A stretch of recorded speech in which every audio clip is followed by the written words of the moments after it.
தோழர்களே, காலை வணக்கம். காலையிலேயே மூஞ்சிக்கு ஒரு சன்கிஸ் போடும் வேளையில் பல்லுக்கு ஒரு பிரஷும் மூஞ்சிக்கு ஒரு வாஷும் போட்டேன். அடுத்ததாக கூந்தலை கொஞ்சம் குளிப்பாட்டிட்டு என்ன பண்றதுன்னு தெரியலன்னு சொல்லிட்டு ஒரு நாப் எடுக்கலான்னு பார்த்தேன். அதில் கொஞ்சம் மண்டலாக் ஆயிடுச்சு. ஏன்டா நாப் எடுத்தா உனக்கு ஏன்டா மண்டலாக் ஆகுதுன்னு தானே யோசிக்கிறீங்க. அந்த கதையை நீங்களே கேளுங்க, போற வழியில சொல்றேன். சரின்னு டக்குன்னு இரு சக்கர தெத்துன்னு கிளம்பிட்டேன். எப்படி பார்க்க சும்மா அமிதாப் மாமா அத்தை பையன் மாதிரி இருக்கணும். அது வேற ஒன்றும் இல்லை தோழர்களே. ரைட்ல போலாமா லெஃப்ட்ல போலாமான்னு ஒரே யோசனை. சரி வலது கை போகாம போலான்னு சொல்லிட்டு வண்டி எடுத்துன்னு கிளம்பிட்டேன். சரி இப்போ நான் அதை சொல்றேன்னு சொன்ன விஷயத்துக்கு வந்துடுறேன். அது வேற ஒன்றும் இல்லை தோழர்களே. இதுக்கு முன்னாடிலாம் அண்ணனுக்கு சும்மா இருக்கிறதெல்லாம் பிஸ்கெட் சாப்பிட்ற மாதிரி 10 நாள் ஆனாலும் பக்காவா பொசிஷன் எடுப்பேன். ஆனா எப்போ இந்த யூடியூப் சேனலையும் அரை டைம் வேலையும் ஸ்டார்ட் பண்ணணும் அப்பத்துலேருந்து வீட்டில் ஒரு மணி நேரம் சும்மா இருந்தாலும் சரி மண்டை உள்ள பல யோசனை ஓடுது. அதனாலேயே மண்டலாக் ஆகுது. அதாவது எந்த அளவுக்கு இந்த மண்டை யோசனை ஓடுதுன்னா பேசாம அரை டைம் வேலை பார்ட் 2ன்னு சொல்லிட்டு நம்ம ஊர்ல ஒன்று ஸ்டார்ட் பண்ணிடலாமான்ற அளவுக்கு தோணிச்சு. இப்படியே விட்டா வேலைக்கு ஆகுதுன்னு சொல்லிட்டு ஷாப்பிங்க்கு கிளம்பிட்டேன். போய் ஒரு 1/4 மணி நேரம் தடவுனதுலேயே ஒரு 3 மேலாடை ஓகே ஆயிடுச்சு. அந்த 3 மேலாடையும் போட்டு பார்த்ததுல 3மே ரொம்ப பிடிச்சிச்சு. சரி நான் அதையே ஓகே பண்ணிட்டேன்.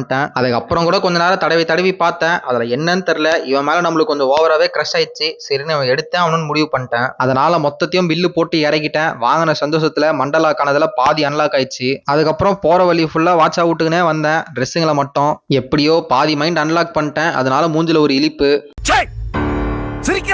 சரி மற்ற பாதி எப்படி அன்லாக் பண்ணுவேன்னு கேட்டிங்கன்னா இருக்கவே இருக்கு நம்ம பிரியாணி. அதை சாப்பிட்டோன்னா மொத்தமாக அன்லாக் ஆகிடும். இதுக்கப்புறம் ஒரே ஹாப்பி மூடு தான். அதுக்கப்புறம் ஒரு 3 மணி நேரம் மல்லாந்துட்டு ஏந்து மூஞ்சில் கொஞ்சம் மாவாட்டிட்டு அதுக்கப்புறம் பெராக் பார்த்தனே கொஞ்சம் நொறுக்கு தீனி. அதுக்கப்புறம் திருப்பி லைட்டாக இந்த மண்டலாக் விஷயம் ஸ்டார்ட் ஆகிற மாதிரி இருந்துச்சு. இதை விட்டா வேலைக்கு ஆகுதுன்னு சொல்லிட்டு சல்லு புல்லுன்னு கால் சட்டையை மாட்டின்னு இரு சக்கரத்தை எடுத்துன்னு பக்கத்தில் கிரவுண்டுக்கு ஓட்டேன். போய் விளையாடினாடான்னு கேட்டிங்கன்னா அதான் கிடையாது. விளையாடுறவங்கள வேடிக்கை தான் பார்த்துருந்தேன். அதுக்கே லைட்டாக வயிறு கபா இருந்துச்சு. சரின்னு உர்ரா வண்டியை ஏவிஎம்க்குன்ட்டு நம்ம அண்ணன் கடைக்கு வண்டி விட்டேன். போயிட்டு கொஞ்ச நேரம் கதை பேசிட்டு பானிபூரியை க்ளோஸ் பண்ணிட்டு அப்படியே இன்னைக்கான ஷட்டரையும் க்ளோஸ் பண்ணிட்டேன். Beach chill and follow the boy Asal. Good night.